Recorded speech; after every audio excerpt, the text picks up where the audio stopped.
This one sensor decides how much fuel you waste, and your car will never warn you about it. Of all these sensors in your vehicle, one has more control over your fuel economy than any other. When this sensor fails, the EPA puts the potential fuel efficiency loss at up to 40%, the worst-case figure for any sensor in your car. But here's what makes it truly dangerous. It can degrade for years, silently draining your wallet at the pump without ever triggering a check engine light. No warning, no code, no indication whatsoever. Your upstream oxygen sensor is responsible for all of this, and today I'm going to show you exactly why this single component earns the title of silent fuel thief, how it fails without detection, why your mechanic probably won't catch it, and what it's really costing you every time you fill up. Before the catalytic converter sits your upstream oxygen sensor, the linchpin of your engine's fuel management system. This sensor measures leftover oxygen in your exhaust gases hundreds of times per second, firing voltage signals between 0.1 volts when the mixture runs lean and 0.9 volts when it runs rich. Your engine's computer takes this constant feedback and adjusts how long your fuel injectors stay open, millisecond by millisecond, always hunting for that perfect air-fuel ratio of 14.7 parts air to 1 part fuel, the sweet spot where combustion efficiency and emissions hit their ideal balance. When healthy, an oxygen sensor oscillates between rich and lean readings in under 100 milliseconds, and that rapid switching gives your ECM the data it needs to make micro-corrections that keep combustion optimized. Your engine constantly dances around that perfect ratio, with the O2 sensor calling every step. And that's when things start to go wrong. Contamination builds up over time from silicone, carbon deposits, oil ash, and phosphorus, and the sensor slows down until it can't keep pace with what your engine actually needs. The ECM receives delayed information, and when a computer gets old data, it does what computers do. It overcompensates by dumping extra fuel as a safety margin. Your engine starts running rich.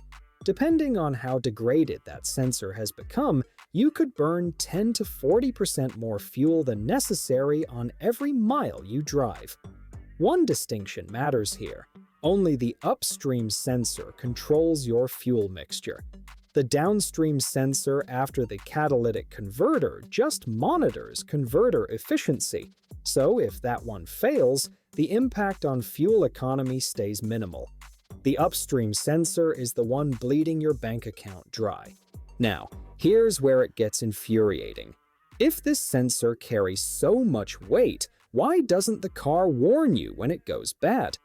Your car's diagnostic system was built for emissions compliance, not fuel economy optimization, and that design choice created a gap that costs drivers billions of dollars every year. OBD2 triggers a trouble code when the sensor circuit is completely open or shorted, when voltage stays stuck outside the normal range for extended periods, or when response time exceeds approximately 7 seconds during specific test conditions. 7 seconds. That's the threshold your car uses to decide something is wrong. But fuel waste begins when response time exceeds just 100 to 200 milliseconds. Let that sink in for a second. A sensor responding at 500 milliseconds, 5 times slower than it should be, can operate for years without triggering a single code. One technician documented exactly this scenario. Cycle times greater than 500 milliseconds when they should sit around 100, and the check engine light never came on, not once. The industry calls this a lazy sensor. It's not dead. It's not broken in any way the computer recognizes. It's just slow, and slow is all it takes to cost you hundreds of dollars a year. The degradation timeline stretches across years, not months.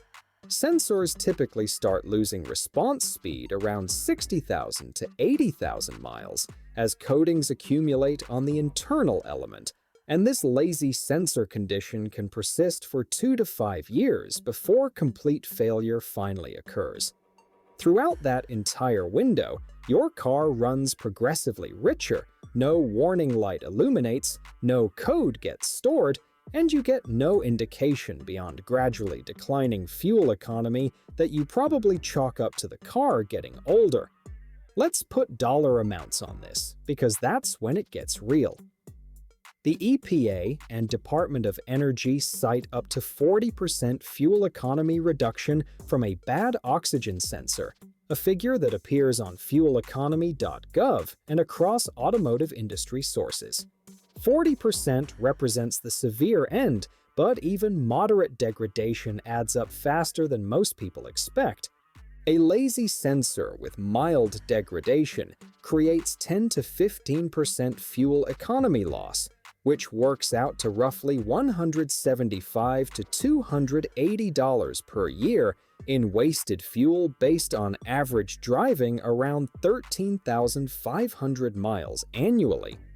Moderate degradation pushes that loss to 15 to 25%, now costing $280 to $500 per year.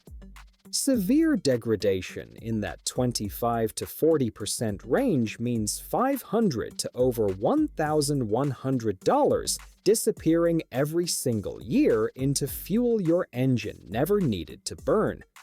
Bosch, one of the largest OEM sensor manufacturers in the world, ran independent testing showing vehicles used 15% more fuel when running with degraded O2 sensors. And the real-world cases match the lab results. One driver tracked a jump from 23 to 24 miles per gallon all the way up to over 30 miles per gallon after replacing a lazy O2 sensor that had never thrown a code. A 25% improvement from a sensor that wasn't broken by any diagnostic standard, just slow enough to steal 6 or 7 miles per gallon from every tank. The scope of this problem shows up in the repair data too.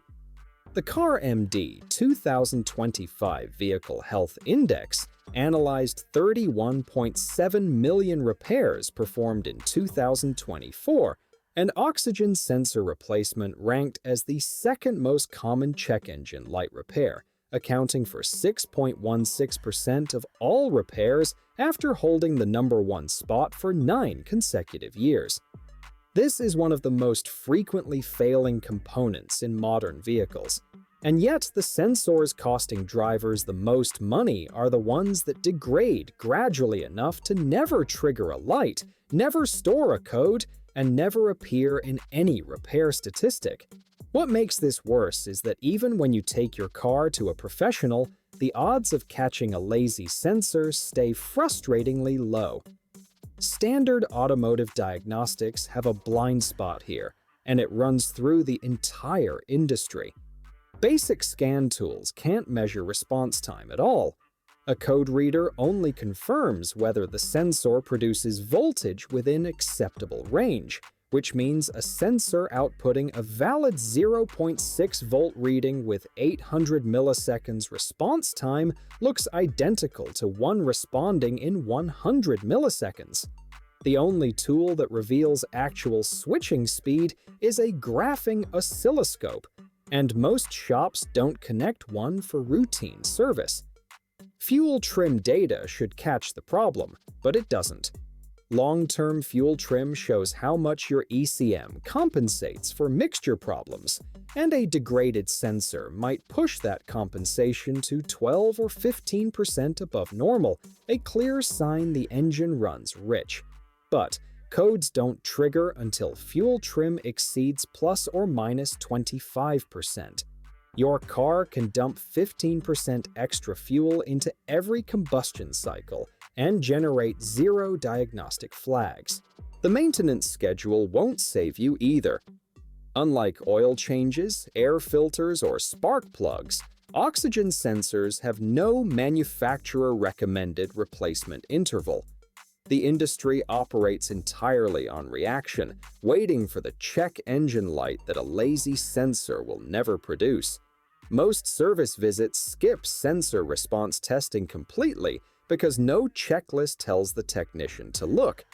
Even the symptoms work against you. Slight hesitation, rough idle, reduced power, poor fuel economy. Those same complaints describe worn spark plugs, dirty fuel injectors, vacuum leaks, thermostat problems, and bad fuel. Without a stored code pointing at the oxygen sensor, technicians chase more common culprits first. The car hides its own problem, and the repair industry's tools aren't designed to find it. You're not going to notice this happening because degradation moves too slowly to register. The most obvious symptom shows up as MPG decline so gradual that losing 2 to 3 miles per gallon per year feels like normal aging rather than a mechanical failure you can actually fix. The engine might feel marginally less responsive, but you'll blame the odometer. A faint fuel smell from chronic rich running might reach your nose occasionally, but it's subtle enough to dismiss. Black residue building up on your exhaust tips signals unburned fuel, but who inspects their tailpipes? The cruelest part is how your ECM participates in the cover-up. As the sensor degrades, the computer adjusts its baseline fuel maps to compensate, keeping drivability relatively normal while fuel consumption climbs in the background. Your car literally adapts to its own degradation. You pay more at every fill-up, the car feels fine, and nothing points to a fix that would pay for itself within a year. Speaking of paying for itself, here's the math that should change how you think about maintenance. Modern heated oxygen sensors on vehicles from 1996 and newer carry design lifespans of 100,000 to 150,000 miles under ideal conditions. But performance degradation affecting fuel economy often begins around 60,000 to 80,000 miles. A replacement runs $50 to $300 for parts depending on aftermarket versus OEM, plus $75 to $250 in labor depending on accessibility, putting total cost between $125 and $550, with most jobs averaging $200 to $400.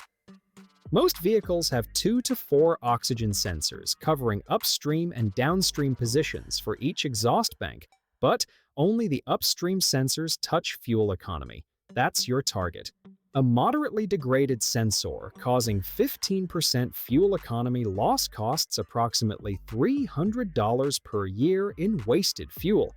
A $350 replacement pays for itself in about 14 months, then keeps saving money across the sensor's remaining lifespan, potentially another 100,000 miles.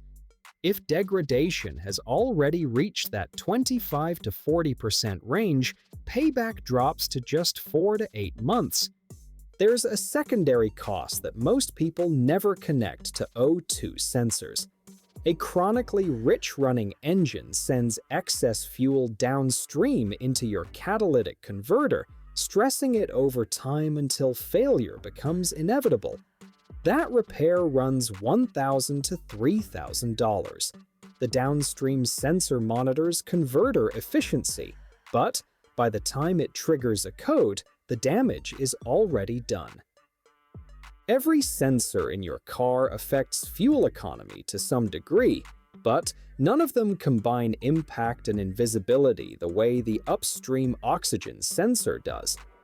The mass airflow sensor can cause 10 to 15% loss when contaminated, but cleaning often restores it, and severe cases usually produce obvious symptoms. A coolant temperature sensor stuck reading cold keeps the engine in enrichment mode, but that creates rough cold starts and other problems you'll actually notice. Only the upstream oxygen sensor delivers the highest documented impact, that EPA ceiling of 40%, with the lowest probability of detection. Your car trusts this sensor more than any other and questions it less. It decides your fuel mixture hundreds of times per second, and it can run wrong for years without a single warning. No check engine light, no stored code, no obvious symptom. Just a fuel bill that grows a little larger every month, and a car that seems to age faster than it should. A $200 to $400 repair pays for itself inside a year, and your car will never ask for it. That's the silent fuel thief hiding in your exhaust system. Now you know exactly where to find it.